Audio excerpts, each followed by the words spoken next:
can tell you this, Bert. I can tell you this. If I was in that situation, the house would be spotless, and I would fucking cook dinner every fucking goddamn night. Oh God. All right, and I'll tell you this: try saying that to a broad, and they'll put you in, sexist prison right there. They were trying to be fair, and they're like, I wonder what it would be like for a woman that is making all the money if she were to try to, date a guy that wasn't providing. I don't think that is a just knee-jerk sexist reaction as a guy, like the way feminists talk about, and which is understandable because they're not men. But it's basically like, my job is to provide. If you're providing, then essentially to replace me at that point, all you need is like a fucking sperm bank. So what would that say about me if I was comfortable with that? Like, I would just feel like I was just sponging off somebody. I can tell you this, Bert. I can tell you this. If I was in that situation, the house would be spotless, and I would fucking cook dinner every fucking goddamn night. Oh God. All right, and I'll tell you this: try saying that to a broad, and they'll put you in, sexist prison right there. So he's talking about, right, if he was not the provider, if the woman was the provider, he'd be like, I would not feel content. I would feel like I need to do something. He's like, if she was bringing home she was providing in, she's like, all right, she's the ability to get pregnant, all that stuff. He'd be like, dude, I don't think I could do that. And he goes, but you know what? If that was my role, he goes, you better bet every single day I would have I would cook, I would clean, I would have everything ready. And again, it's like, think about that, guys, right? Again, like the roles, like he said, I don't think I would ever feel comfortable being in that role where a woman was the provider. But if that was ever the case, I would like work my butt off to make sure every single meal is made. I would make sure the house is spotless. I would make sure that I do my role extremely well. And he mentioned that same thing. He's like, I would do my role really well if that's what, it came down to. And he goes, but try mentioning that to a woman. And try it, guys. Try doing that. Have fun with that. Good luck. I don't know. I actually think I think that we just got married during a transitional period in male and female relationships, where like back in the day where the roles were defined, I don't think people were any happier, but I was like, I do this and you do this and then it all gets done. Yeah. Now it's kind of in like the dryer right now. And I think when you come out the other side, which to be honest with you, I don't think we will, because, oh God, I'm going to say this, that would involve women actually saying that they were happy, which has been my experience that does not exist. So at some point, there would have to be the final concession that, okay, we'll give up this, and then we'll also do this other shitty thing that you don't like to do. Yeah. Which is that other bit that I used to do a long time ago, how they don't want an equality. They're looking at a guy's life like it's a buffet. I'll take some of this, I'll take some of that. Dying before me, fuck that. The divorce laws the way they are, fuck that. They just want, same amount an hour, blah, blah, blah, blah, blah. And then their cartoon idea of what it's like to be a guy. I can't believe this podcast has gone this direction, man. It's fucking weird. Yep, they didn't.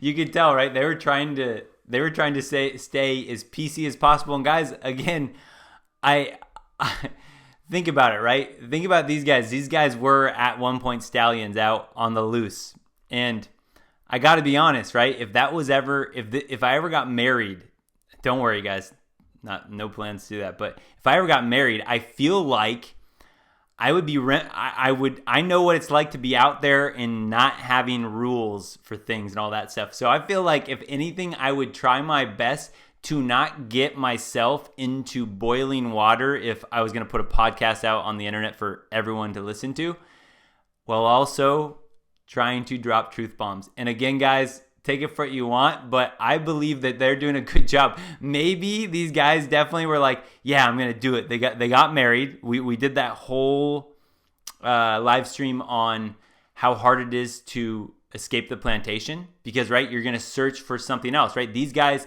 had accomplished so much in their life with their own careers that, right, I'm just guessing at some point they're just like, well, shoot, now what else? What else is there? So then they went and they tried that. So again, for all we know, they tried it. They thought it was going to make it happy. And we can be like, well, they're simps for getting married. But it's like, I really think they're doing a lot better job than a lot of guys exposing some of the things that happen versus the other guys are just like, oh yeah, everything's awesome. My wife is amazing and all that. Like these guys keep it pretty real in my opinion. At least I've only seen this episode, but again, I like what they're doing. They're trying to make the best of their situation, but I mean, I just feel like they are missing those days when they could roam free on the prairie. There's a lot more room to be a bum as a woman. if you're like just an unmotivated woman, you're like, I just want to be a housewife. I think I could do that, and then fucking. I know, and then years later, if they feel bad about being a bum, you have to cheer them up and tell them that being a bum isn't that bad. Being a bum. Where the other way around, be like, yeah, you are a bum. Why don't you start earning some fucking money or at least clean up this place? I've been working all fucking goddamn day. I come home, you're sitting here playing video games. Oh, you know, you got to applaud him, Bert. It took him, if you go back to women's suffrage or if you go back to burning bras, it took them at least 50 years. But they did it. They turned the whole fucking thing around where they are now above criticism and they can do whatever they want. Yeah.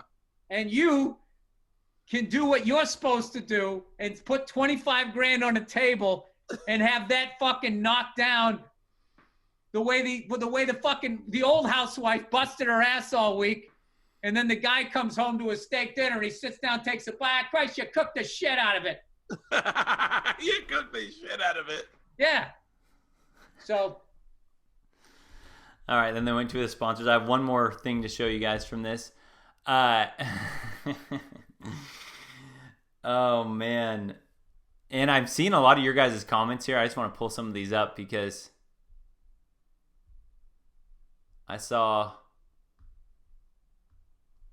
Yeah, we have Mr. Exulus. Texan Prince, do not get married. It is probably the closest thing to living in the gulags. Gulags. I played a little Call of Duty Modern Warzone or Modern Warfare Warzone or whatever. The gulags, it's kind of fun. Of Russian. But having to play nice to your jailers day in and day out. Okay, again, take this perspective.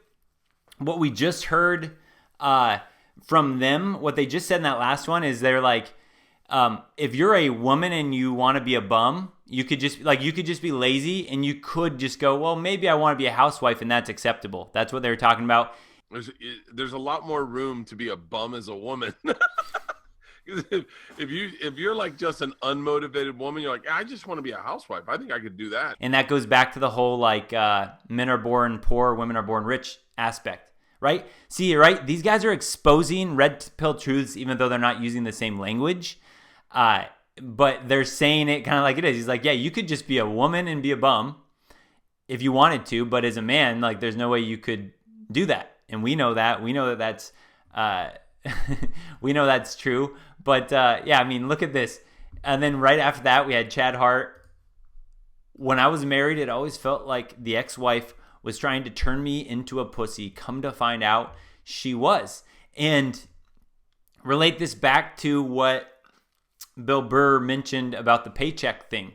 If you bring home the $25,000 paycheck or whatever, and again, that was just an example, but she has to keep your ego in check in a sense to keep you from the other women. So I wonder if that's like the whole balance. We always talk about how like a woman will marry a guy and try to change him. She'll marry a guy for potential or what she can see she wants, and she'll expect him to change. But typically when that guy changes, she loses respect for the guy because he changed. So just think about that little dance, right? In the back of her mind, She's trying to keep your ego down so that other women aren't, coming after you.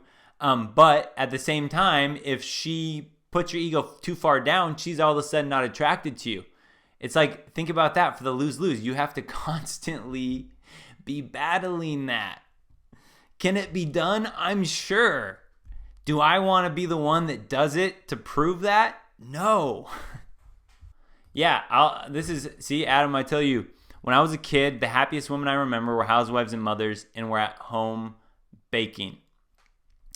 I agree with my own experiences as well. I agree. But one of the things that they mentioned earlier was Bill Burr said that they're in a transitional, he felt like they got married when the roles were transitioning. I actually think I think that we just got married during a transitional period in male and female relationships, where like back in the day where the roles were defined, I don't think people were any happier, but I say, I do this and you do this and then it all gets done. Yeah. Now it's kind of in like the dryer right now. And I think when you come out the other side, which to be honest with you, I don't think we will, because, oh God, I'm going to say this, that would involve women actually saying that they were happy, which has been my experience. that does not exist. So true. This is why for everyone that still has a hard time understanding why the MGTOW philosophy is getting so much more popular. It's because what can you do if you can see a problem and you could see how there could be a solution, right? I can see how there could be a solution for society. I could see how when you have roles and you learn to appreciate those roles, then you can learn to, appreciate each other and blah, blah, blah. I could see how it could happen. But the thing that a lot of newer guys maybe coming to my channel aren't quite grasping yet is that, although we can see how it's possible, it takes two to tango. So although we can see how we want it done, does she come along for that vision? Does she see the same vision for you? And can you trust that she's going to hold up her end of the bargain? That's where a lot of guys are looking around and we're kind of like, I'm not feeling so confident that I can trust that my business partner, in this sense that I'm entering a legal agreement with, is going to hold up their end because of things that I have seen. So I'm out. I just won't put myself in that situation. And again, that's where I go. To me, that's completely realistic. And I will be honest with you guys, at any point, if laws change and then there's things that are like, oh, dang, I will rehash this out. I'm always open to new ideas, but I will give you what I feel is the truth and try not to mislead you in that way. And right now, is it possible? Sure. But these guys, like we're seeing, found their unicorns and they're still talking about all this stuff. They're having so fun venting a little bit in their way. And this is what they're venting out in the public on air. So just think if these two guys actually got a beer together by themselves in the bar where no one else could listen to their conversation. Just think what they're actually saying, guys. They might be talking with a little bit of different tune. Don't forget, subscribe, like, comment, share the video, but definitely subscribe.